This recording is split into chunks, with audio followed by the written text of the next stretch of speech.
I was saying this before the pod, and I've said it before to you. I think, pound for pound, Jen Spyra might be one of the funniest people in the world to talk to. You said you weren't going to say that. You said that you weren't going to say it on the podcast. I said I wasn't going to say it on the podcast? He qualified it, and I understand that. What did I say? You said to talk to. To talk to. You did say to talk to. Which I did read as a massive insult. That doesn't. Not anything that she tries to do.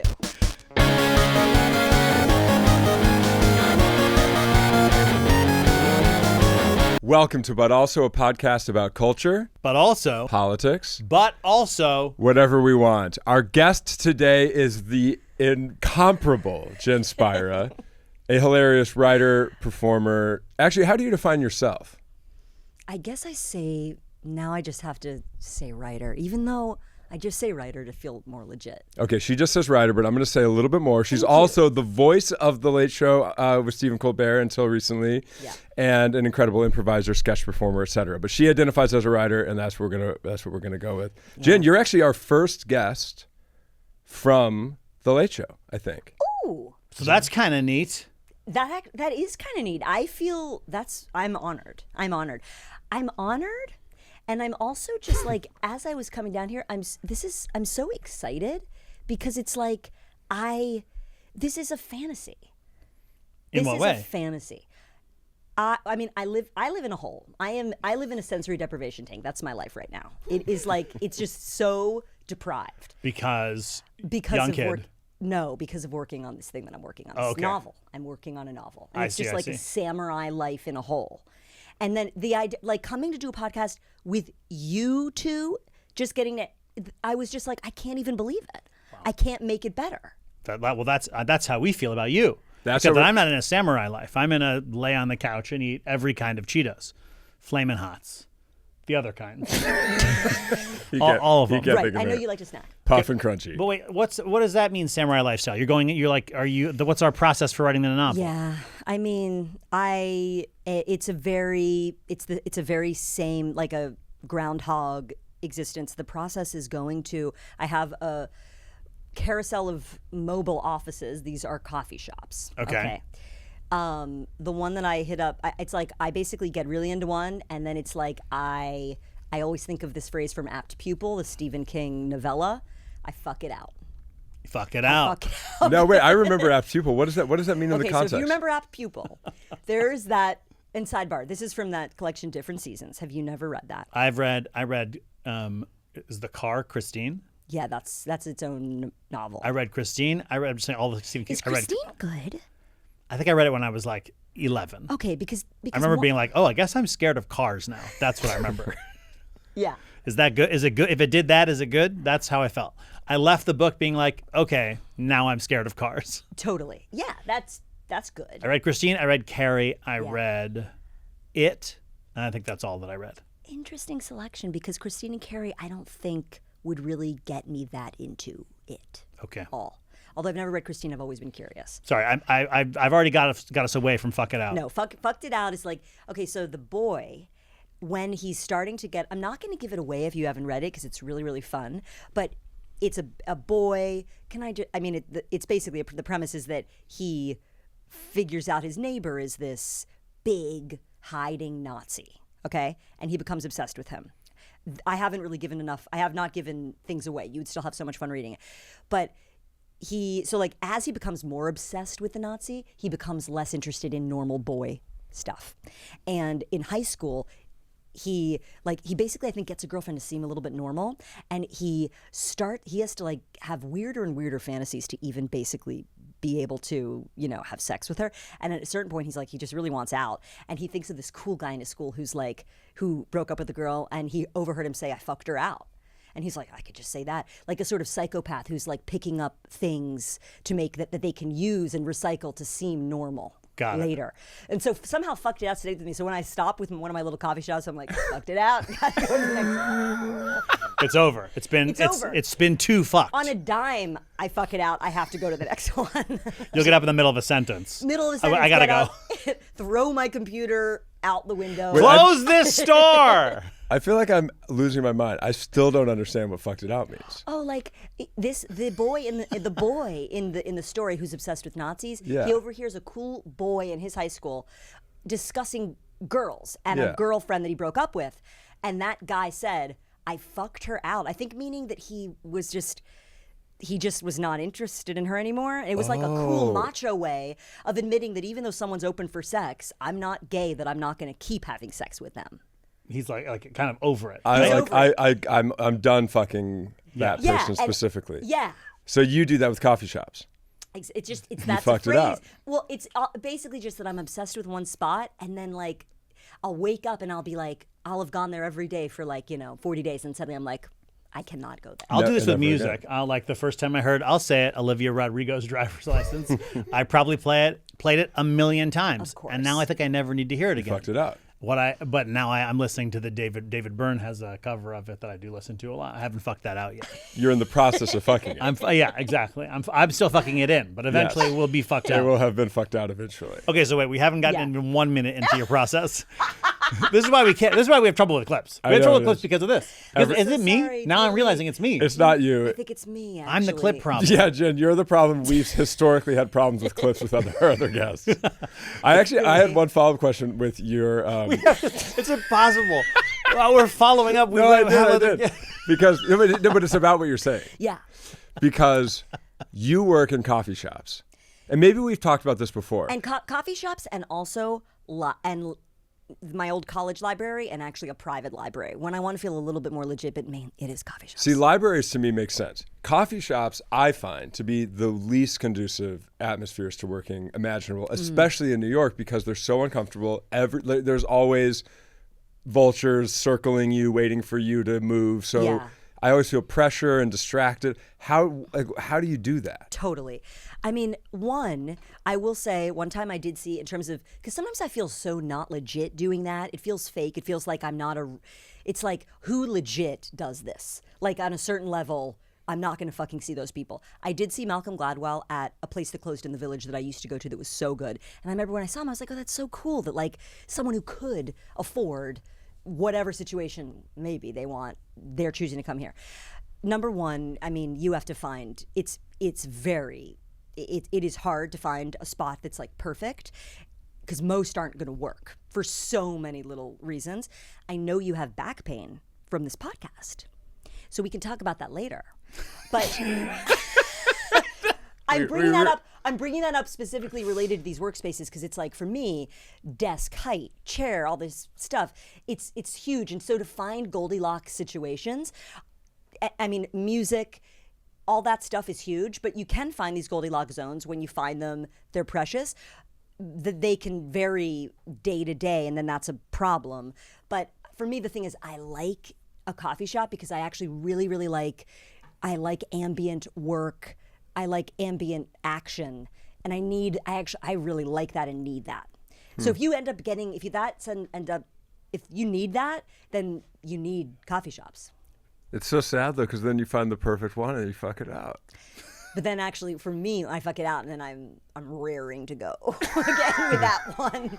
Wait, with that one, with a new one. When I fuck it out, it's not a terminal. Oh, I see. You can leave and come back. I totally. It's temporarily fucked out. Yeah. It's just fucked out for a bit. Yeah. Exactly. Fucked out for now. Yeah. Fucked out for now. Yeah. I like when I write. I like there to be a little. When have you written? Chitter. Excuse me? Oh no, that's great. Fucking guy.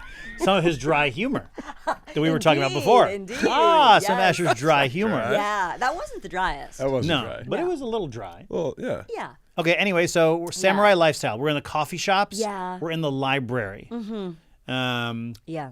And for what's a stretch at one of these sit downs? Yeah, the morning stretch is like 10:30 to 3. Oh wow.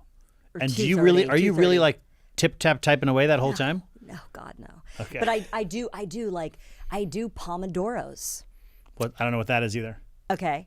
You know. I do know what that is, but that I want to hear it. There's nothing else, because there's no tricks. Like when you're doing this, there are no tricks. You know, this is the only thing that I don't know where I picked this up. Whenever I learned about it, maybe 8 years ago, I definitely am a person where it's like, I hear about one thing, I try it once, and I'm doing it for 11 years. You know what I mean? Like, this was like, it's 25 minutes, you set a timer, and for that time, you're really only supposed to write. Unfortunately, it's like, all it does is stop me from using my email. Now it's been eroded where like I started a rule where I could look at the weather. So I could that's okay. I'm checking also, the weather all the time. Minute by minute, every single change. She's Googling the word but also, cloud. The thing is, I'm also allowed to do research during that time. So if there's something that occurs to me, then I could do that, and obviously then things can get frittery that way. Yeah. But I'm not allowed to, if I just think of Kate Moss, I can't be like, oh, I'd like to see her right now. I can't just Google Kate Moss. But maybe I'm thinking of a story. Maybe it has a character that's like Kate Moss. I should probably look up Kate Moss just so I sort of get a sense. Yeah. This happens when you brick your phone because you're locked out of specific apps. Never all of a sudden, let me tell you something. The Stocks app is very appealing all of a sudden. It's like whatever app you haven't locked out Totally. is the one that you're opening frequently. Absolutely. Let's see what people are saying in the Venmo comments. Totally, yeah.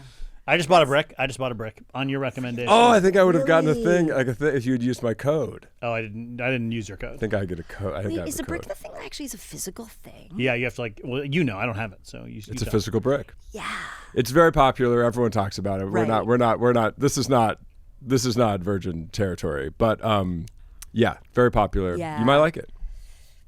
Yeah, I guess I really should. I'm getting. But I don't think you can brick your computer, and your issue sounds like it's on your computer. Yeah, it's on my computer. So we're doing Pomodoros at the Yeah. Barnard So Library. you check the weather for 25 minutes, and then you get 5 minutes to do whatever you want. Exactly. No.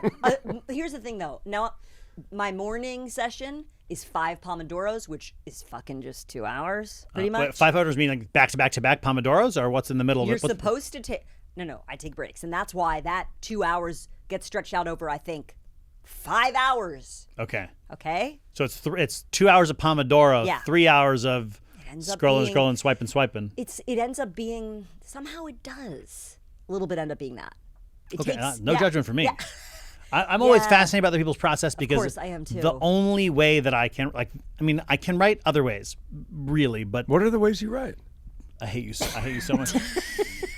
I need the deadline Yeah. to be now. You said I need the that. deadline to You've be said right that. now. Yeah. So at the show where we all at some point worked, that was a great place for me because it's Yeah. like here it's this time you have an hour and a half or whatever, and the thing has to be done in an hour and a half. Right. I could. That's easy for me. That's no problem. Right. If it is the thing has to be done at any time, it will never be done. Oh, God. And so I have to set up a show for myself or have some kind of event set up.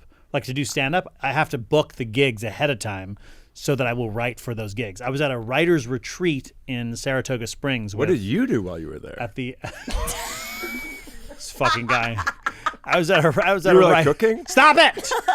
I was at a writer's retreat with shout out the Orchard Project, and everyone else was writing plays, and they're all like writers. They're like Wow. writers. Wait, where was this retreat? Saratoga Springs, Skidmore College. Oh, okay. I thought it was one of the fancy ones. Oh, I don't know. Maybe it is fancy. What do you know? Named Yotto or McDowell. No, I don't know what those are. Okay, yeah. But everyone else there was writing plays, and they're all like real writers. So you talk to them, they'd be like, I wrote 30 pages today or whatever. I'm like, what the fuck are you talking about? In order for me to write, I had to be like, hey, could I perform on this Thursday for all of you? And they were Yeah. like, yes, you can. And because of that, I was able to write for that Thursday. That's awesome. Do you know what I mean? Wait, how long was the retreat? A week. Wow. How many minutes did you end up writing? I- So I'm talking about how much did you produce, not how many minutes did you spend writing. How many minutes did you perform? What I performed 45 minutes. Wow. But no, some of it was stuff that I had already had. So I would say half of the writing was trying to arrange things into something cohesive that felt like a show. Do you know what I mean? And then on Yes. top of that, there's also writing. So, did you like being around other writers? Like For this thing, for this thing? I did like it because I am inspired by other people literally writing. I'm like in awe of people. This is why I've always hesitated to describe myself as a writer, because people like you and for example, someone who also worked at our show, Kate Sidley, that to me is like, that's a writer. That's someone who like, if we have a week off, Yeah. Kate's like, I wrote a book. You know what I mean? Wow. I just don't have it in me unless the sword is dangling over my head. Yeah, that's so common. But it appeals So to me. common. What other people writing Yeah, is attractive and inspirational to me. totally. See, I think this is very humanizing to hear Jen talk about, because I think hearing you talk about your process and how it's a lot of sort of, being distracted and kind of, that's actually very humanizing, I think, because I also think of you as someone who's very disciplined and just sort of, getting it done. That's because of my hair. That's because of your haircut. That's because of my haircut. That's because of your haircut. Yeah, the haircut kind of tells a lie. You have had that haircut ever since I met you Utero. 20 years ago or something, and you did have this haircut. Absolutely. I've always had this haircut because my mom would make them cut the bangs really high so that she didn't have to come back sooner. That's amazing. And so that was rubber. But there was only a really brief time when I experimented for like a year. What did we do? What did you do that was fun? Well, actually, it's really funny. I was like, why did I say that? Because it sort of segues into, but it's fine. I mean, I don't know. It's totally fine. It was related to having chemo in high school. You had chemo in high school? I had cancer in high school. Wait, I didn't know that. It's funny. It's so funny because no one in my Asher, you didn't even probably know that, right? You did tell me. I didn't know this until we started working at the Late Show, but you told me one day. I did. Okay, because it's so funny because it's like in life now, most people don't know that. Then again, I'm thinking like my friend, I guess this is just a reckoning moment of our. Yeah, this is really hard for me to find out. This is tough. No, but yeah, it's so. I mean, like when I was 15, I shaved my head when I started doing chemo, and then I lost my hair. I wore a wig. I had just straight up cancer when I was 15. Just straight up cancer. Well, I had a really good kind. Because it is the kind that's like super treatable, very rare, but very rare. Basically, it's like in October, I'm in Hilton Head with my family in a bikini on the beach, super skinny. You can see me in the bikini sitting there, super oiled up. Okay. So we're dropping a picture in for the video. Feels like the visual was too evocative for some reason, but okay. I know. I don't know why. Okay, because I can think of this picture. And then 2 months later, I have an 8-pound. It's the size of a basketball. It was briefly a basketball. It was the size of a basketball. Where in my tummy, just straight up it looked like I was pregnant. So you wouldn't know that because I was wearing a back brace for my scoliosis at the time. Oh hell yeah! You had you had it all going on. I only found out about any of this because I had mono. Wait, you didn't know that you had a basketball-sized growth? So I was shot in the face one day, and my mom. No, I wasn't shot in the face, but I had everything else. I didn't know. My mom took me to the doctor because I was sick from mono. Okay. And then when I went into the doctor, I took off my brace for them to examine me. And she was because you'd already scoliosis has already been diagnosed. You had the brace. Scoliosis had been diagnosed because this is when I'm 15 and that was diagnosed when I was 14. And I go into the doctor. I don't know why I fucking brought this up because it doesn't matter. It's like I go into the doctor and then she when the brace is off, she's like, "That's like your stomach is like distended." I remember like learning that word then because I was like, "What?" And I remember learning that word now. No, you know that word. Distended. Distended. I knew it, but just in case Michael didn't, what it means stretched out. Stretched out. Yeah, I just wanted to make sure like that toddler's cheeks full of grapes. Distended. Yeah, like just pushed, stretched out, and then she's like, "That's kind of just weird." And then I think she was like, "Go get an X-ray." And then I think like we got it. Got it the next morning. That night they operated. It was like an emergency. Like because it's a basketball. That's crazy. So big. It was crazy. It was crazy. It truly was crazy. They were all like, "What the fuck?" What is the name of this kind of cancer? Malignant dysgerminoma with a Y. Dysgerminoma. Dys with a Y. DYS. It's not something like doctors. This is like it's rare. It's a rare but treatable one. Yeah. And so, you went bald from the chemo, and you wore a wig. Was the wig this haircut? No, it was blonde. Really? I was like, I want to be Britney Spears. Stop. Was it really? It was, but it was close to my hair because I was at the time highlighting my hair, basically like quite closer to blonde. I see. So you had blondish hair. I had sort of as far as anyone knew. Yeah, because it wasn't. It was way lighter than this. When it grew back in darker, and it stayed this dark. Whoa! Yeah, because this is my actual color, and it just grew back in this color. So wait, you had different color hair before you were bald? Only lighter brown. It was lighter. Fascinating. Because this is a deep brown. If you're just listening, Jen has a deep brown hair that could be mistaken for black. It's quite dark. Yeah. Yeah. I would say black. I thought black. I thought it was black too until you said it was lighter brown. I said, well, that implies it's still brown. It does. It does. I did this to us because I took us here. But No, I don't know I'm glad they were why. here. So you were at the nexus of, you had everything. I had You had everything. scoliosis, mono, and cancer. Mm-hmm. Did this make you a celebrity at school? Well, because I was sort of in a cool crowd, and I was, You could say it. hooking up. I was hooking up. I was hooking up. I was looking No, up. I was like, oh God, I did not want anyone to know. Okay. I was like, I don't want anyone to know. Like, my best friends knew, but I didn't want people, like, I wasn't going to be one of those, like, cool kids that go in with, like, a rainbow handkerchief, like, on their head, and they're like, I have cancer. Did you have a list for that reenactment? I did. And then as soon as I did, I was like, stop doing that. It's bad and mean.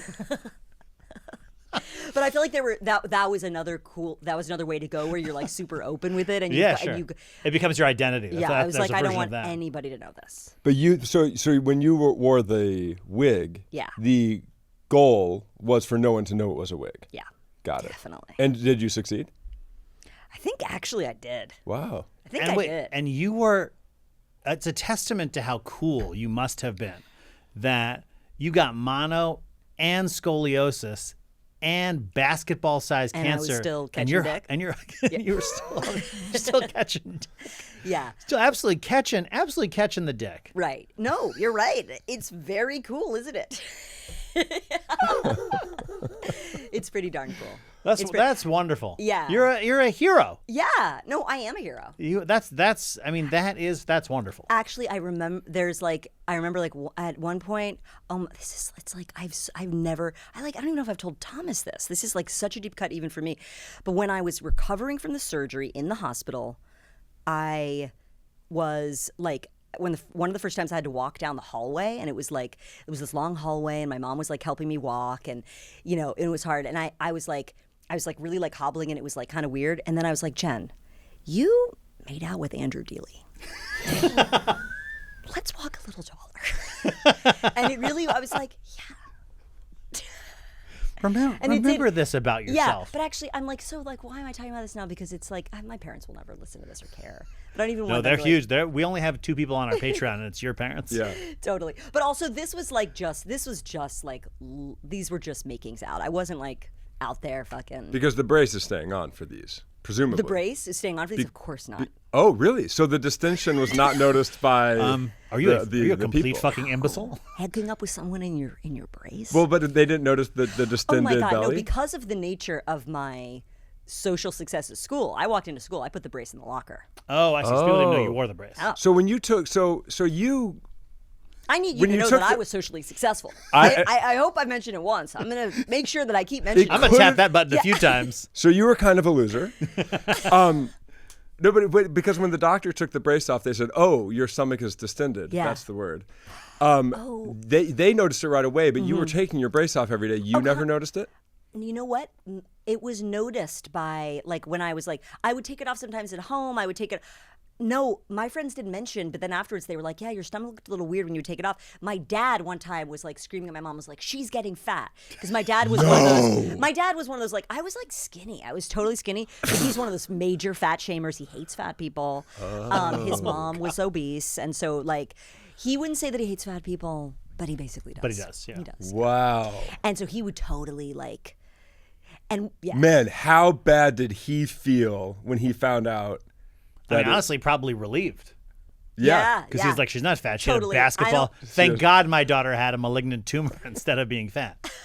Totally. Yeah, I mean, Totally.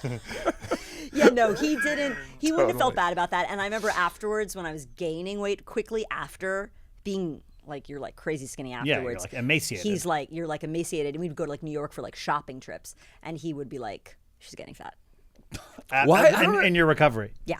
I don't understand why. Louise. I mean, But it's- you have children. Yeah. I don't understand this when a parent is obsessed with the weight of their child. That seems so strange to me. Yeah, I guess I can't really relate, but maybe it's not fair to try because my kids are like They're so they're skinny. sprightly. But maybe if they Yeah. were fat, I would be worried about it. Right. I don't think I would. At least when they were like really little, I had the parts of them that were fat were like, I loved that.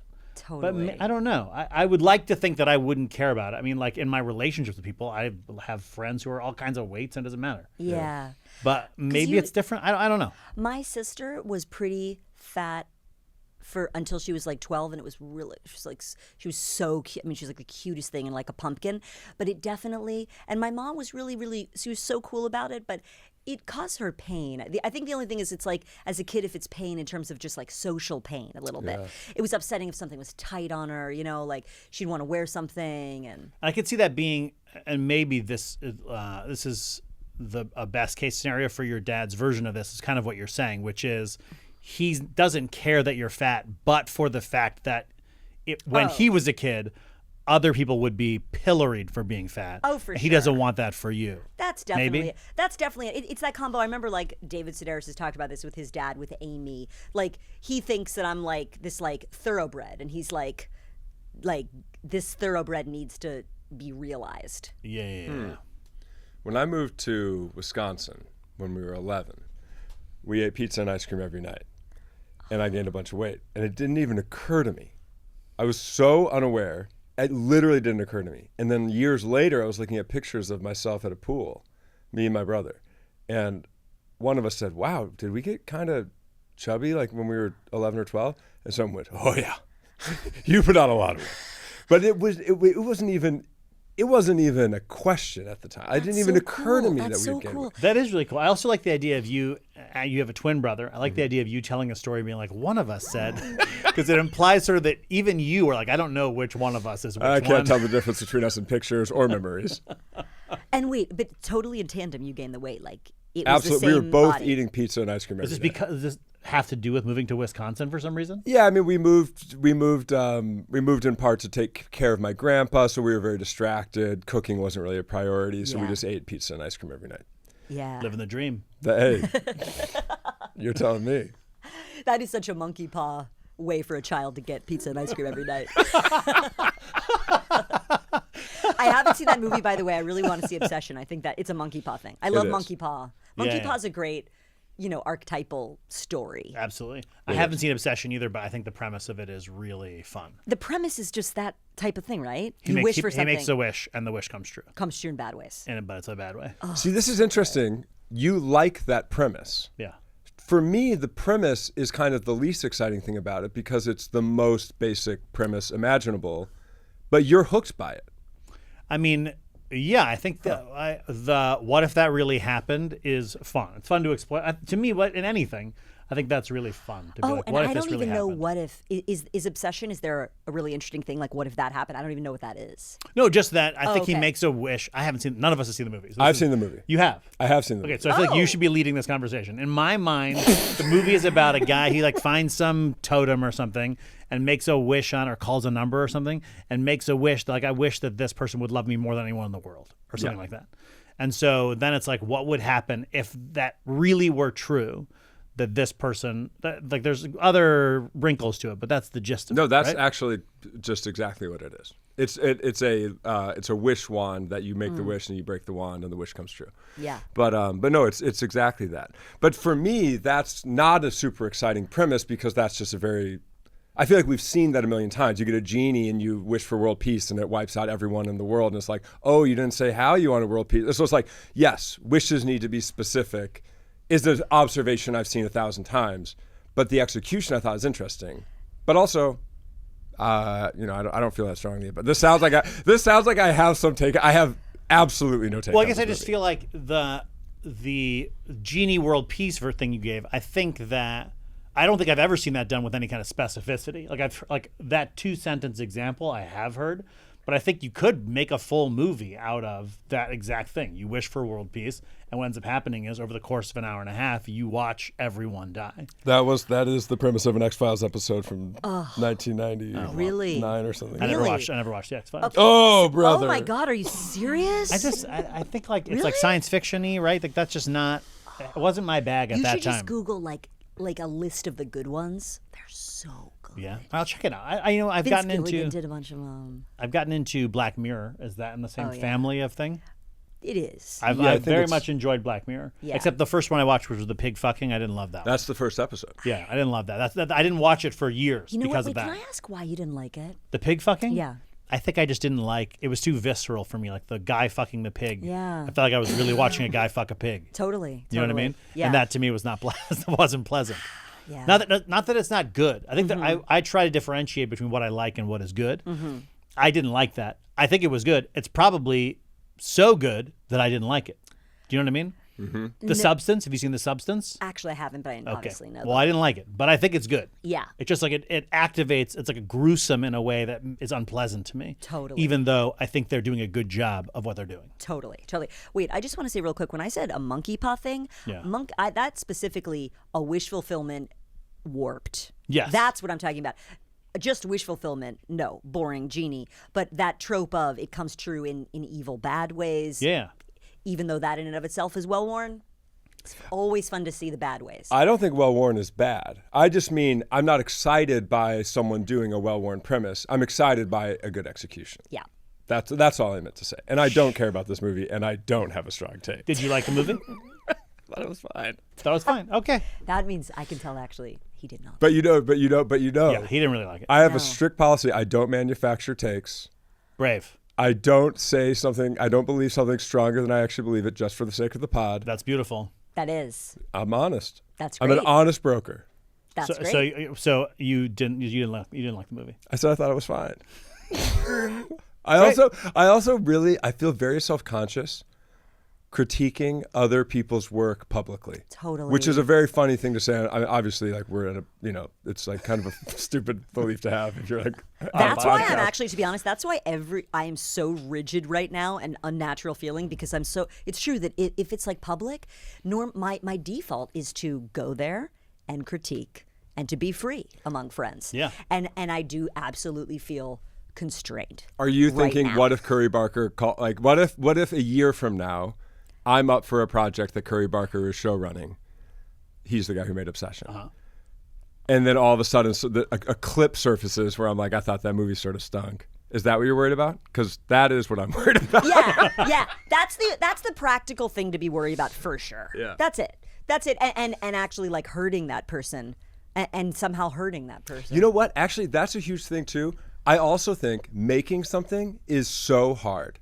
And sincerely, I applaud anyone who makes anything. Yep. I think it's really cool, and I sincerely think that's an enormous accomplishment, and I love it. Now, how it turns out, I kind of don't care. I actually sincerely am like, congratulate. You know, like I feel like people think it's backhanded if you're like, hey, congrats on the show, even if they didn't like it or something. But like, no, I actually am like, congratulations on doing so. I think that's great. But Asher, okay. Uh-huh. You're right. Spiraling. We're cutting 1,000% of this segment. Go ahead. I'm sorry. Okay, you're right. Maybe this is too boring, but No, it's not. No, it's not boring. It's because I'm sweating through every piece of clothing I own. What's your question? No, just that you're right. It's because I remember in the MFA that I did. Brag. No, pointlessly that I spent so much Well, cash on. Brag. Hers was a master of fart arts, if I'm not mistaken. That's why it's a brag. I wouldn't care. So if it was it's fine less arts. impressive. Oh, you think that's cool? Fart arts is cool. You know, not everyone does that. I'm sorry that I said that. No, in my MFA, Fart a arts. fart art in my master of fart artistry. A professor was like a playwright who's successful, and she's cool, Rebecca Gilman. She was like, you know, I don't understand. She said, and I remember I was annoyed with her that she said that. She was like, even though she's right, the sentiment is right. She was like, I don't understand when people get mad after they see something bad. They were trying. Like, it's not that they weren't trying. It's true that for me, when I get really mad about certain things, it usually is a litmus of, it's like, if I'm mad, well, no, I'm so impatient, and I do get really mad if I feel my time is wasted. I do get very mad. And so. You're about to storm out of this podcast. No, no. I know I'm impatient, that people have complained about this about me. And so and the only thing that gets me mad is because the thing is, Asher, why I was calling you out right then when you said anyone who does anything, it's great. And I kind of like love them. It's like, if someone who does something and it's shitty and their self-satisfaction, it's that. You don't like the smugness of like, I think I'm so great when actually what you've made is bad. Yes, you want them to feel worse about what they've done.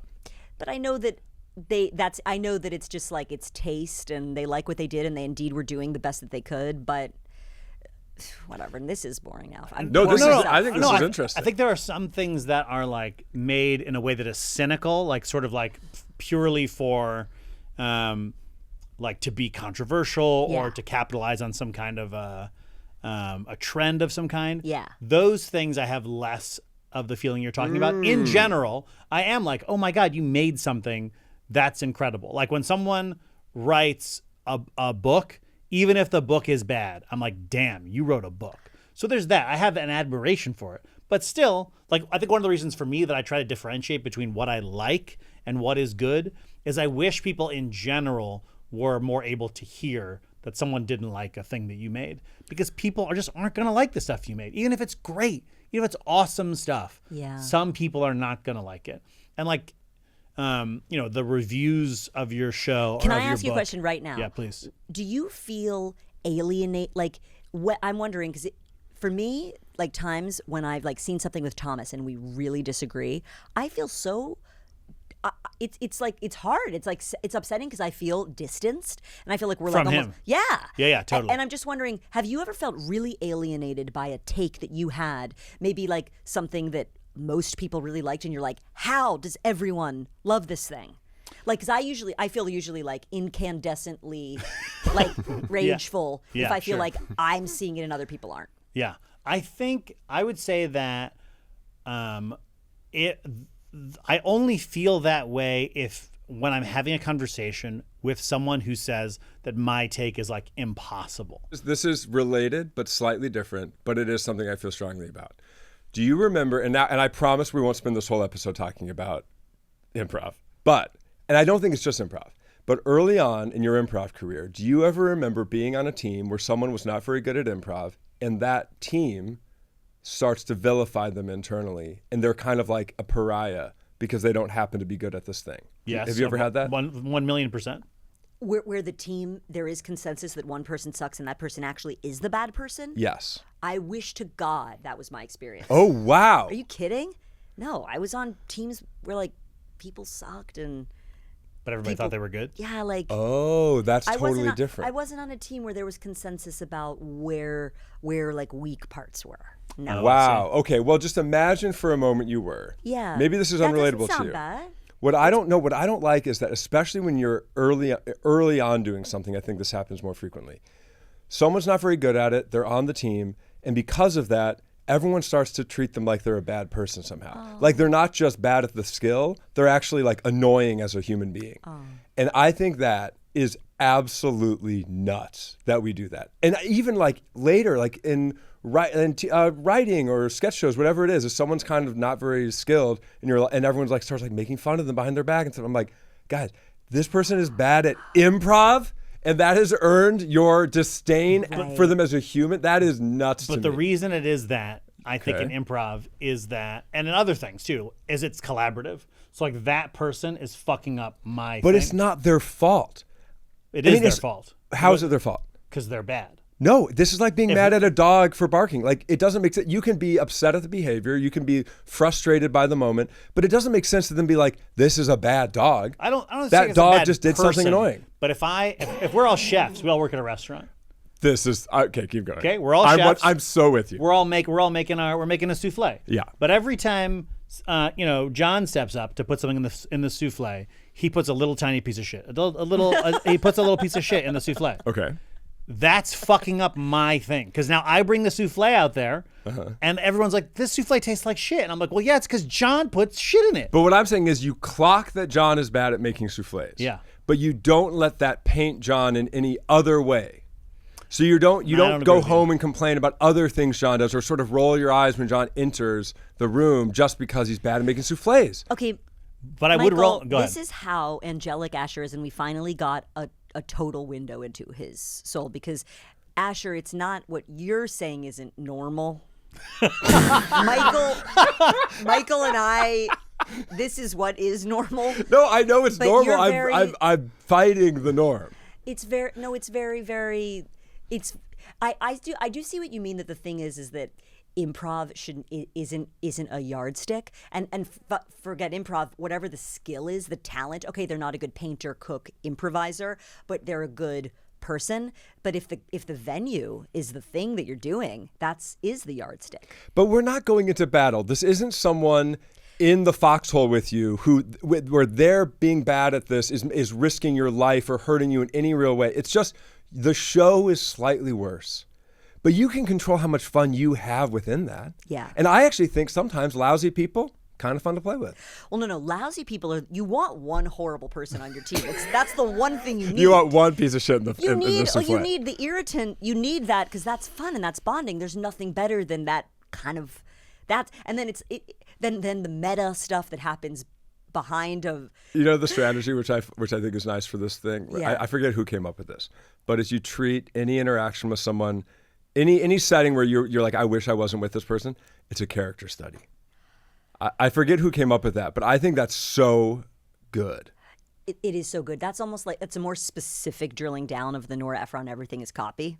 Oh, wait, say more about this. Oh, have you never heard her quote? That quote? Maybe now is a good time to admit that earlier when I said I was familiar with Apt Pupil, I was familiar with the movie adaptation with Brad Renfro. So, totally. No, I'm not familiar with the quote from Nora Ephron where she says everything is copy. Totally. No. Okay, and also I should say I was familiar with the trailer starring Brad Renfro in the movie Apt Pupil. Oh, okay. And also I think it's pretty clear at this point that you are maybe 6 to 100 times more well-read than the two of us. When you're like, are you not familiar with? We're not. You don't even have to ask anymore. Totally, but what have I been talking about? Just like Stephen King. Yes. Yeah. Yes, that's exactly right. Right. Okay, Stephen King. Wait. Oh yeah. The everything is copy. This is like it just means that it's just a great writerly way to go through life. Everything is material. Got it. I know, because she says everything is copy, but I don't know why it's copy. It's just, it's material. But I guess it's like, because she started, I think, as a journalist. Advertising or something? Okay, yeah. I think, and right, it doesn't really make sense. You're right. It's only an advertising word. I don't know, but it's everything is copy. Even this is copy. Even this exactly is copy. Exactly. Imagine having a fight with Nora Ephron. She's like, this is copy. Wait, I want to go back to the thing you were saying before. Yeah. Because I don't believe you, and I almost don't believe that you believe it. Oh. What I'm wondering is this a reaction? Because you said something that wasn't even mean. You said something like not full-throated endorsement of that movie. And then I wonder if a part of your brain went, hang on, I'm to equalize the not even like criticism that I've had of this movie. I want to now say something that is purely good in the world. I will admit that what I'm saying is partially aspirational. This isn't necessarily how I you're saying live. I see. What I believe. This is how I think we should live. I understand. And I've been on. I think I hate talking about improv, but I've been on improv teams where someone is kind of bad at improv and everyone starts to sort of hate them as a person. And I remember in the moment being like, this feels a little bit wrong. But then years later being like, wait, that was nuts. She was like such a lovely person. And we all kind of did like boxed her out at the bar. That's just a bad way to live. Oh. Yeah, that's horrible. I don't disagree with that. Well, I didn't box her out at the bar. I think to me, the issue... I actually don't think... But you know what I mean? Like, they become someone that you don't even want to talk to. But the reason that happens is you can't tell them the truth. Because the reason you don't want to talk to that person anymore is because we're all at the bar talking about the show and everyone's like, this was fun. And that person comes in and goes, oh, remember when I said? And we all have... You have 2 choices. 3, I guess. 1, say nothing. 2, lie to their face. Mm-hmm. Or 3, tell them the truth. And no one wants to do that thing. Because you have to keep doing the show. So now you have a person in your midst that you have to lie to every time you see them. I think that makes you mad. That would make me mad if I had to, or feel not good if I have to be around someone that I can't tell the truth to. Totally. You know what I mean? If I can tell them the truth, I'm golden. Then we're good. Like if someone fucks up writes a joke and the joke sucks, and I can say to that person, that's not funny. You know it's not funny. And they can receive that. Ooh, fast friends. We're golden now forever. So you're saying you don't want someone who's both bad and insecure to the point that they can't take feedback? Yes. I mean, I don't want either of those, hopefully. But I think that, yes, please. Please, not my tree. Okay. Because this relates back to you guys and how I feel about you guys. Okay. It's an energetic drain. Yes. To be with someone that you don't vibe with. Yes. A very funny thing. Funny way to start that was. It relates to how I feel about you guys. Right. But you're probably seeing where this is going. I feel that is why I was like, that's why it's so fun and so exciting and easy to be with people that you love. Yeah. Adore. Yeah. It's just because it's like, it's so easy because there are so many layers of civilization and socialization and all these, then like it's almost like an operating system, and I know nothing, I can't really go far. Don't even know what I'm saying. I can't go far now. Yeah. All I can say is that, but it's like, that's why I said it's draining, because like it's working, like the system has to work. And it's like, it's just like coming home and you know, like taking off your clothes. Yes, I was just thinking that exact realm of analogy, where it's like there's just so many layers you have to put on before you can talk to a person, and the more layers you have to put on, the heavier it is. And it's like, now I have to wear 65 fucking coats to talk to this person. It's their fault. This is a really good analogy. I want to say one other thing. Yeah. It's something, because I am in my samurai hole. Yes. And it is really glorifying it to put the word samurai in whole, because I could just, you know, I'm just whatever. But I think the samurai would agree that that's the perfect analogy. The samurai themselves would be like, I think what she does, what, how many Pomodoros? That's like what we did. I have never, I wasn't going to push on it earlier, but I don't know what a samurai hole is. Is that, do samurai famously sit in holes? Oh. No, I don't believe they did. Zero sense. It's just that it's like, I live in a hole. The samurai is an itinerant, lonely, mission-driven, alone. So I just put those together, but it doesn't make sense because they definitely don't live in a hole. But one of the things that, one of the things that I miss, big one, about working in a room, but really this is only like on a late night show, because rooms aren't like this, like TV showrooms aren't like this, is just after a big meeting or something, going into an office with people I want to talk to. Yep. And closing the door, starting right there with what I want to say. We're off. Yes. Oh, and absolutely. It's the most fun thing ever. And this is one of my true beliefs in life, is shit talking is like one of the most beautiful and pure and wonderful things. And everyone should do it, and it's good. Right. And the person, if I say something to you that is mean about Asher, and you tell him, the person who is fucked up is you. You know what I mean? Of course. There's a code when we talk shit behind people's backs. That is God's gift to humankind. Yeah, that's what you're supposed to do. Do you remember when that study came out that said that it was? I remember it wasn't a study. I guess it was a theory, maybe, but it was basically that gossip is useful because when humans were living in 30-person tribes, it was the way of sussing out trustworthy people and not trustworthy. Basically, it was like. The article was basically gossip is good. It had an evolutionary reason, and we should all feel good about doing it. Right. And then I feel like everyone was like, "Oh, thank God!" Because like for so long you had to pretend you didn't want to do it, and you're like, "No, I'm honoring my ancestry by doing this. This is how we keep bad people out of the tribe." We came out of the swamp for this purpose, to talk shit about each other. But Asher's funny because you are like so alone in terms of. I'm in a samurai hole. No. I'm pulling Asher's funny for as a blurb. Wait, did I say Asher's funny? He said Asher's funny. Oh. Keep going. But you meant it like odd. Oh, I'm not pulling that. No, that's what I meant. Sorry, yeah. He is funny, but that's not how you meant it. That's not a blurb. I'm not doing that blurb. No, you want to hear it. But you like usually if someone, because the thing is you don't give it up. Usually you are you feel too bad and there's too many layers and you feel guilty and bad. And usually if I sense that about someone, I'm gonna deny you. You know what I mean? I'm just gonna like, you're not in it. But like you're someone where it's like you can get it out of me and people, but you're not gonna come back actually. But somehow I don't cut you off because there's an earnestness or something. No, I think it's very unusual. Absolutely, it's not normal because there's other friends of mine, and like I will literally say his name when we're off because we all love him. Oh my God, I'm so. Can we cut right now? No, but he's the best. But because he actually won't go there, I deny him. Yeah. In what way? You deny him in what way? What does that mean? I won't really. I kind of think like I'm not really actually going to tell him this thing because like. Because you're going to be alone in it. I'm going to be alone in it. Or no, he wants to hear it, but like there's just I don't know why. There's Like it makes you feel bad for with what you've him said? specifically. Sometimes he will. It's hot and cold, like with what he wants to talk about. It's like, and I can't wait to find out who this is. Oh, We're sure. going As soon as to it's title over. the episode. Do you his realize name. how long we've gone without using nouns? I'm so sorry. It feels like we are all playing a game of taboo, and we all are have a card so in front of right.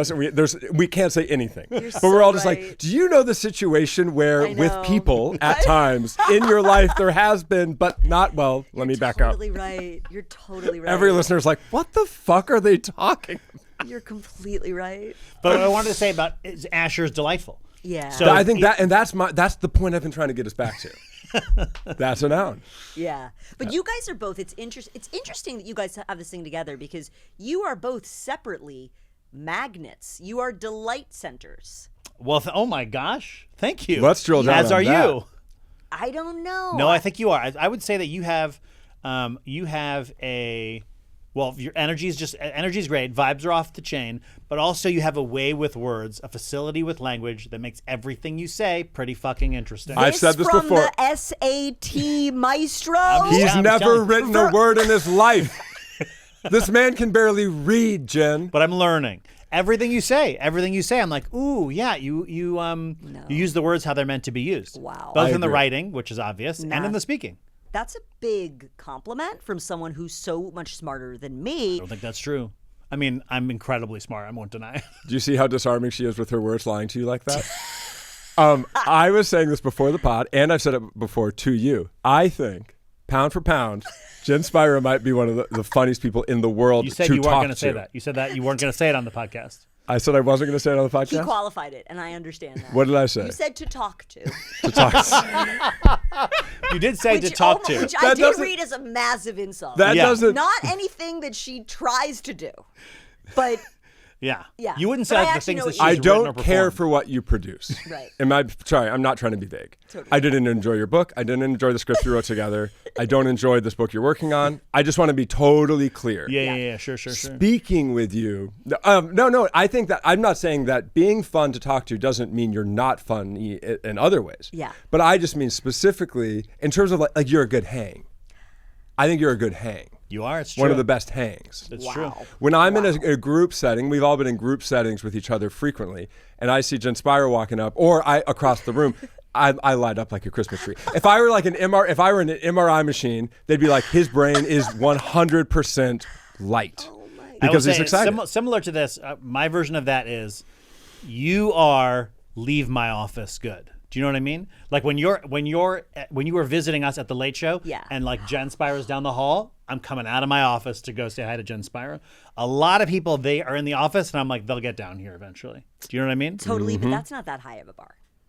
For me, it is. I'm not leaving that office wow. for just about. I mean, people. If I have to go talk to people for work, Totally. then yes. But otherwise, I'm in my office and I am Googling stuff. I'm just in there Googling. Wow. That's it. But you hear a little squeak coming down. Yeah, I you hear. the. I can hear sort of the vestiges of what was once a brace scoliosis. I can hear the old like yesterday's mono and the basketball, etc. And that gets me right down the hall. Wow, that's really awesome. I mean, that's the coolest thing. That's the I coolest agree. freaking thing. It's pretty cool. Yeah. What do you attribute that to, Jen? Which. Why do people like you? Yeah, how fun you are to be around. What do you attribute that to? Well, How do you get people to like honest, you?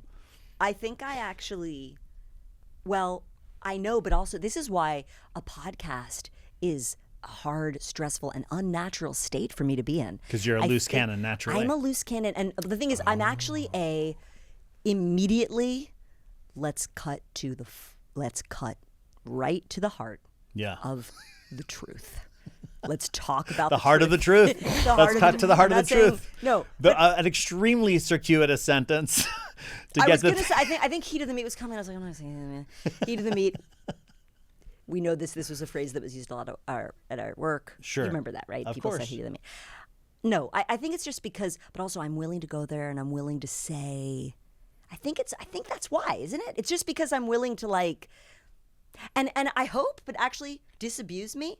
I hope that there's a vibe that I'm giving off because I know I really like this in other people, where it's like, I will meet you where you are at. Yes, totally. And Yeah. there's also an energy of the loose cannon of it, which is like, something fun could happen in this conversation. Jen could say something that's really fun.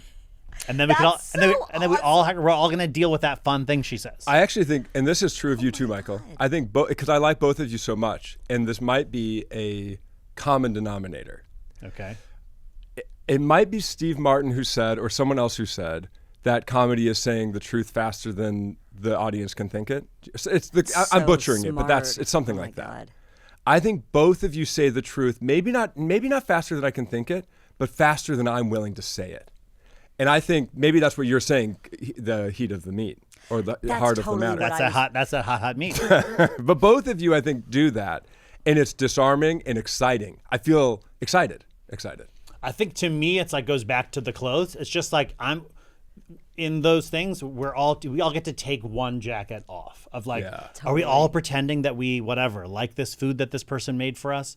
Let's just not do that. It's like that is a nice feeling to me. Absolutely. But you have a different nice feeling. Well, this is why it's interesting that I find it appealing in you, because I openly acknowledge it's not a trait I have, and maybe that's why I'm so drawn to it in you.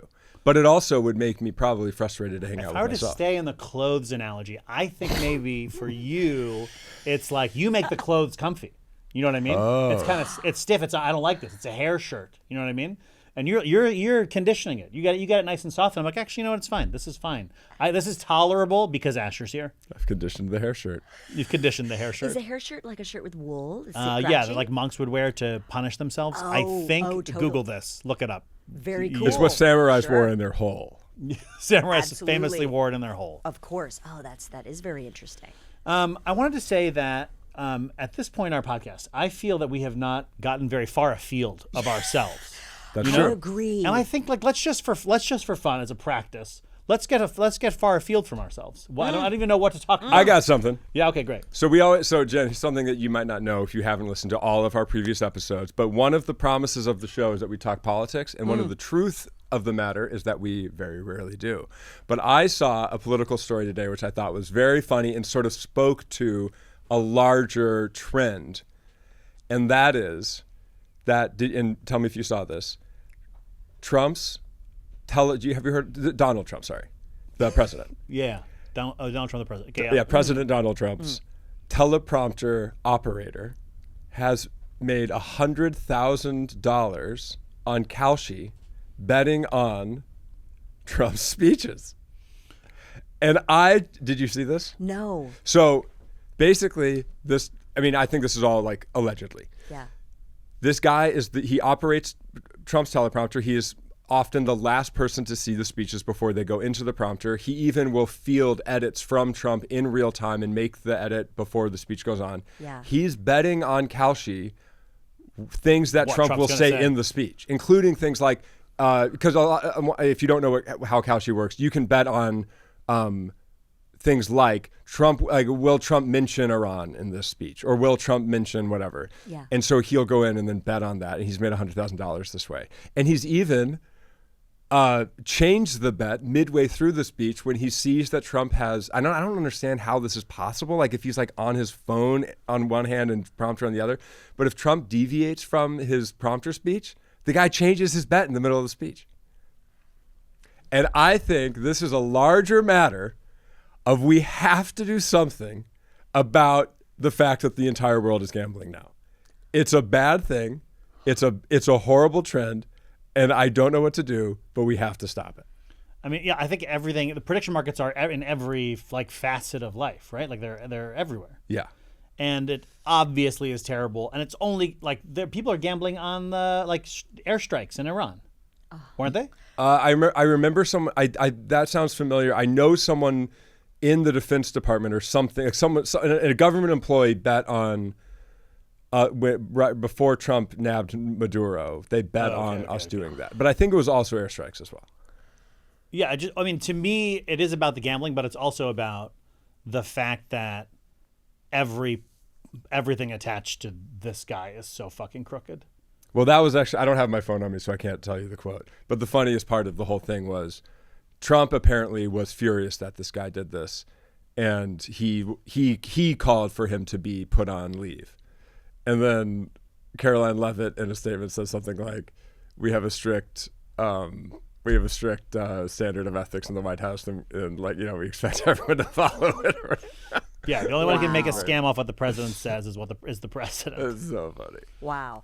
That betting stuff is one of the more depressing, like things that you can't even imagine how corrupt like things can spin out to be. Yeah. I'm thinking like reading the Daily Mail, and I'm like, I'll read things where I'm like, I couldn't even imagine this type of crime. And every single day, it's like pushing the envelope of like horrible things.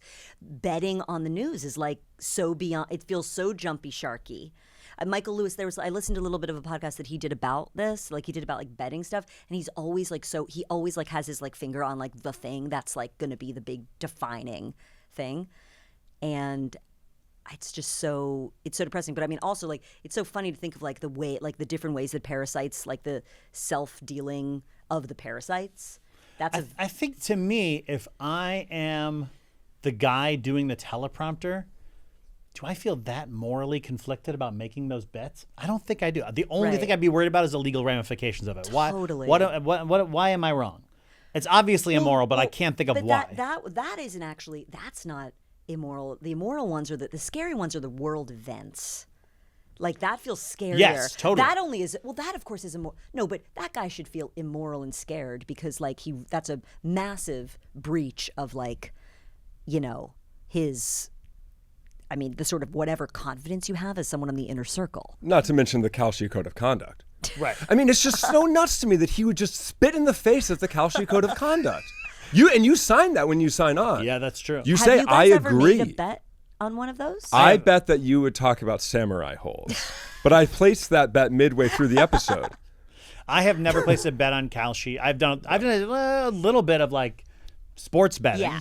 But never like a massive amount of money. But I've like obviously where the line is crossed, or at least a place that is far beyond the line, is betting on the news when you can affect the news. Right. Like that's when the things obviously become horrible, right? If you can like make a bet on a military operation and also you are involved in the military operation, you now have an incentive for things to go a particular way, even if, you know, the situation on the ground isn't going that way. It is also the most obvious outcome. This is just like the simplest follow the incentives. Of course this was going to happen. And this is why I think that, yes, that's the most obvious line, but also sports betting is bad. And I've done it. And I remember when it was legalized nationwide, I was like, yeah, it's good. I feel like this is a tug and pull. What is it? Push and pull? Tug and pull? I don't know. I feel like there's a part of me that does believe, like, let people make their mistakes. Let people live their lives. Yeah. Legalize all drugs, regulate them, but if you're 18 and over, do whatever you want. Like that kind of attitude. And then the other part of me that's like, hold on. You have to look at society-wide ramifications. And obviously, if everyone is going bankrupt and all the money is going to like 3 tech companies that run the the sports betting companies, like, obviously, we have to do something, and I do think. But that's more probably about gambling, like just period point. Well, that's what I'm saying. I'm saying your line is obvious, but I'm actually pulling back and saying I think maybe even the line, I think maybe even before that is obviously bad. Yeah, I think yes, but I think it's obviously bad, but to a lesser degree. Yes. In other words, you know what you're entering into basically when you bet that the Bills are going to beat the Giants by 7 points. Like you are being sort of a fully conscious moron by putting your money into that situation. The house is going to win most of those bets. Yeah. But in the situation where you're a player on the Bills and you are betting that you're going to score X number of points in this period, that's a bigger problem. I think it's a bigger problem, but what I'm saying is I think it is literally an inevitable one. And we should have known the second sports betting was legal across the country. We had to know, and anyone who pretends they didn't, I think, is fooling themselves. Obviously, the players were going to bet on it, and then they did. And obviously, coaches were going to bet on it, and then they did. And there's no world in which that didn't happen. But you can just regulate that. You should make it illegal. Well, it's already illegal. That's already illegal. Then I'm not that worried about it. Like the player, well, no, because players get caught and then they get kicked out of the league. Well, yeah, but the ones that get caught, doesn't that imply? I mean, do you think? So let me ask you this: do you think 100% of players who have bet on their own games have been caught? No, for sure not. I agree with you, and I think that's why they should be. That we shouldn't be able to do it at all. All right. And actually, earlier I said I don't manufacture takes, and I don't, like amplify my take just for the sake. Obviously, I'm doing that now. Wait, you're amplifying? I don't think you're amplifying. I do kind of believe all of this, although, but I haven't thought it through completely. Is what That's I'm okay. We're all here. Shohei Ohtani's Here we go. manager guy, not his manager, but that guy. Translator, I think. He did this? Yeah. Is this what he did? He bet on Shohei stuff? Yes. But I think he was also stealing money from Shohei at the same time. This was a separate. Okay. Douglas, can you check that out? I think he was stealing money. How do you spell that? Shohei, Shohei. And once you type that much, the rest of it will auto-populate. Shohei Ohtani, translator, crime. I think it was both. I think he was also betting on Shohei's stuff. Yeah. Okay. All right. What was it again? Sentenced to 57 months in federal prison. Oh, wow. His interpreter. Bank fraud and without tax evasion. authorization, 'Cause illegally just steal- transferring nearly 17 Just million? stealing. Yeah. Okay, it was just stealing. I thought he was betting on it $17 too. million, I think it's Okay. That's a lot. Yeah, That's that is a lot. That is a lot. And I'm sorry, that's not really related to this. I thought it was. I thought it was too. I thought he was for one betting second, also. I was like, He might have been betting. I don't Okay, one thing that does occur to me that like I wasn't able to put my finger on of like why it just feels so profane and weird and new to bet on, like the sports stuff feels old. I mean, because it's like, of course, people have always been betting on like that kind of thing. It's just that as soon as it's not fake, as soon as it's not sports and it's real, it's so nihilistic. It's just so nihilistic. Yeah. It's basically such a kind of like intense distancing from reality. It's like I'm in. It actually reminds. I've never read this. It just reminds me of the idea of like, disaster tourism. Yes. Yeah. And nothing has felt so. Nothing has felt. It's so Rome Bernie. It's so like. It's just so decadent. Weimar watching disaster. Yes. For fun more than other shit. Yeah, totally. Because Is that like I don't know. because it reduces like the things of life to gambling. Exactly. Everything becomes Again. this like transaction. Exactly. Yeah. It's a. I agree that obviously the Kalshi poly market, all of that is worse for those reasons. I think what I would say is that I also think that sports betting, when it was something you had to do either on the black market or like in Vegas or at some offsite betting place that was sort of official, like this is where you go, it was bad, but it was controlled and it was limited to the people who were willing to go through these hoops to do it. Mm-hmm. The fact that it's in everyone's pocket now, it's too smooth. It's too smooth, baby. We need more friction. Yeah, you're absolutely right. You're right. We agree. Wow. We agree. The only thing I wanted to say about this, one more politics thing that I want to say. I don't know when this will come out, but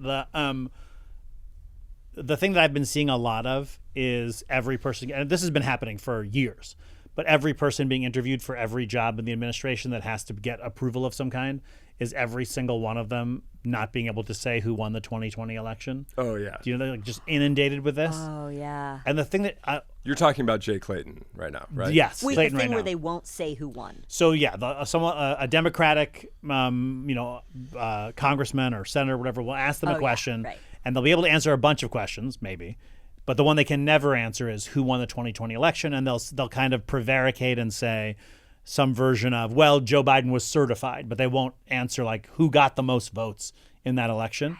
And the thing that just makes me crazy about it at this moment is that like it's supposed to be this party of alpha males, even though I know the whole thing of alpha male was like kind of debunked, but it's supposed to be like all these guys who are like rough, rugged individualists, and they're all such little fucking sniveling pieces of shit. You can't even say that Clayton guy, he knows. It's like some people don't know. Yeah. Some people who are like, get their news from particular places and who voted for Trump because for whatever reason, they may not know that Joe Biden actually won that election, but Clayton knows. Pete Hegseth knows. But they all know. The fact that none of them they can't say the truth. They're wearing all the clothes. So much clothes. All the clothing all the time. They're wearing all the clothes, and yet the emperor has none. Wow, beautiful. It drives me out of my fucking mind that these are the guys trying to lecture boys and men about like what masculinity is and like what it is to be strong, and they are such fucking cowards. It makes me nuts. Fresh consternation is good.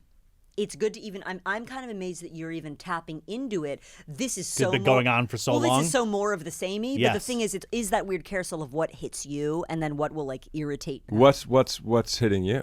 Because I just screamed about online gambling for like 30 minutes. Well, what you just okay. The fun thing, and then I think because why it's worse is usually shit isn't that black and white. These video depot where someone is asked a question, and you see them lie in real time. It's the in real timeness that can really get you. And this wasn't. This was only.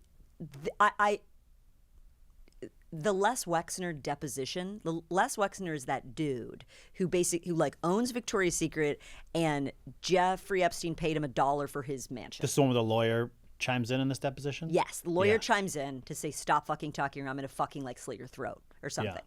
Yeah. I only watched the first like 20 minutes of this thing. It's 5 hours. It's amazing. It's so fun. You just YouTube Les Wexner deposition, okay? But what's fun, because it's very similar to the Clayton dude in Sidebar, who even, I'm so like, I don't even know who that is. I think it might be for DNI. I don't even remember. It is for DNI. Okay, right.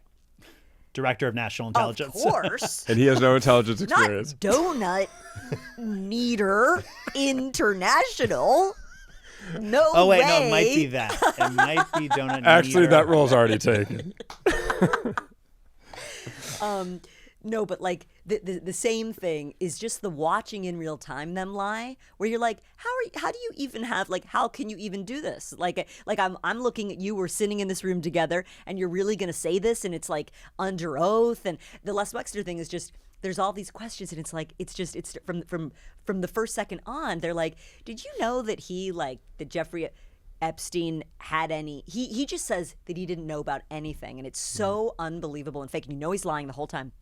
And it's so fun to watch him do it in real time, because it's like, it's not, when I say fun, I'm already adding layers of distance because of my rage. Sure. It's so upsetting, and you just want to kill the person. For me, a rage button is Amy Coney Barrett's face. You know what I mean? That's a rage button for me. ... face was very funny to me. Good. Yeah. It's her face. Yeah. I think it's something that an aspect of it that makes me that I think makes it really hard to watch is that they're all so unrelatable to me. Like, if I'm telling you a story and I say, well, on Wednesday, and I keep telling the story, and all of a sudden it occurs to me that it happened on Thursday, I'm breaking inside at the fact that I need to now go, I need to clarify that I was wrong about the day. Oh, and this is not an important detail. Totally. So that's how uncomfortable I am with not telling the truth. So I think when I see someone who's so callously willing to tell a lie for that long, I'm just like, I don't relate to you as a human being. This is a very strange thing. It's also so short-sighted, because like, he's not going to be president forever, but this will always be here. Your grandkids will see this video of you. They'll be like, "Oh, my grandfather was the director of national intelligence." Yeah, there's video of him fully, forever and ever, submitting himself completely to Donald Trump, laying on the ground naked and licking Donald Trump's feet. There's a video of it forever. And isn't this guy not that old? Like, this, if you're like also in your 70s or 80s, maybe you're like, well, our ships are going down around the same time. But if you're in like your 40s or 50s, like you still have decades left. Forever. Like, obviously, I think the same. I feel the exact same way, but it's just that it's like, we are measuring this. We are so not in their world. You know what I mean? Yeah, like, I'm sure that's true. That makes him look good. He's the fucking man. He's the man because he's doing what he's playing the game. He's doing it well. They're all doing it, and it's like, because that's the thing. We all feel like I don't get it. Like, he's going to be out in a few years, so like, why sacrifice yourself in that way? But they're playing like it's a totally different audience. Like, yeah, so right. I'm sorry. It's like, it's such a bummer to say that, but like, they're playing it plays well to their audience. Yes. Yeah. That's and totally true. And they all know I'm each other. sorry. Like, they're all sort of giggling. No, you're right. Boring to Get say out. That. I know. It's so fucking boring to say that. No, but it's very true, and I think I needed in this moment to be reminded of it, because feels like it passes understanding completely to be watching it. I know. But you're obviously right. He's not doing it for me. No. But it's just I've got some fresh consternation, as you say. Totally. And I don't always have, like, there will be times when a story will come up frequently. I'll be like, well, it's just more of that. Yeah. But this one, for some reason, has really got me these days. Yeah. It got me too. It was a tough clip. Should we ask our friend about a full-throated endorsement? Jen, we finish every episode with our segment, Full-Throated Endorsement. Have you prepared one? I have indeed. Wow. Can I simply ask, is... What if it's for Jay Clayton as DNI? Wait, my full-throated endorsement, are we also going to do the Remember When or not? Do you want to do them both? Well, because I was thinking that maybe I'll do my Remember When as my endorsement, actually. You can Oh, do, yeah, that's you can great. do whatever you want. And if you want to do them both, we'll do them both. We have this place. I mean, we have this episode is now Oh my God. 90 minutes. Wait, are you serious? But we'll cut some of it we'll out. trim It'll be it down. fine. Oh, okay, good. I hope you do, because I'm sorry, like, you can cut so much of it out, actually. I doubt you it. can Cut... I doubt it. Everything's gold. What we do is we trim out everything we've said, so it sounds like you're having a very meandering conversation with yourself. Just About what? Just with yourself. Just a long monologue that Right. is sort of flitting between subjects. Yeah. Okay. Well, then, okay, because I guess we could do them both. It's hard to choose. It's hard to choose for me. I could do them really fast. Well, you could live in your truth and your beauty. Okay. Patreon exclusive, Remember When. Oh, yeah, maybe. That's what we'll do. Oh wow. Okay. Cool. Okay. Then my full-throated endorsement is for it's for a show called Turn. Turn? Never. Exactly. That's why I had to say it. Like I sent Tommy the homework assignments, and I was like, I don't know what to say for either of these, and he was like, Tommy, your beautiful husband. my beautiful husband. And it's so cool when someone like immediately like, it's like, it's like people have observed this before. Like, it's like you download yourself into someone else, and he's like, Absolutely. oh, these are the things that you love. These are the things. And I was like, oh, right. Because like I couldn't think of anything. This is one of the first things he said. Turn. So this was a show. Yeah, it was on AMC, and it shows how much no one gives a shit, watched it or remembered it. Do I recognize that Jamie? Who's that? Jamie Bell. Yes. Oh, Yeah. it's Billy Elliot. It's the Billy Elliot guy, yeah. Yeah. But it's like, for all this 250 stuff, I haven't heard a whisper of this show about Washington's first spy ring. It's about this, it's all real, it's all fun. You Wikipedia everything afterwards. Billions of Wikipedia holes you go down afterwards that are so fun. And it's this amazing true story of this espionage ring, Revolutionary War, spies. No one saw this show. No one saw this show. It is so insanely good, so entertaining and fun. That's all. Or is this like Benedict Arnold? Is that? Yeah. Oh, yeah. That's exciting. I'm actually really glad you said that. Is Benedict that- Arnold? Nathan Hale? Is this? Are we? Nathan Hale, Nathan Green, I think, but Nathan Hale is someone too. Wait. No, sorry, I was. I wanted you to stand up and dance because you got into kind of Wait. You got into like a thriller thing. Wait. You did a shoulder. Okay, now we're good.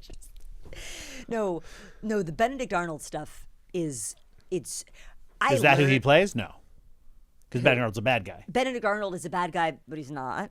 Whoa. Oh. But that's not even like the Now thesis of this. It's not some sort of like, oh, but he's not. You just kind of, when you actually look into that, you don't need a lot of like torque. He's actually not. He's Okay. very mistreated. Hot take. You heard it here first. You heard well, it you here probably first. heard it on Turn first. You heard on Turn, but here's the thing. It's like you fucking watch Turn. You learn a little. You look at stuff. And then when you go to London, there's a preschool in the basement of a church with kids in it. You're allowed, like, you email them and ask, and you can see his tomb. It's in the wall. There's little like signs above it. With They'll like put you on a Zoom or something, and they'll just show it to you. No, like you can go to this school. It's just like a preschool in London. It's in the basement Oh, of a church. you have to go to London. I thought go to London. I misheard, and I understood it that I could email the children of a preschool, and they would like FaceTime me and show me this man's tomb. No, but it's things like you'll get excited about. It's Michael again.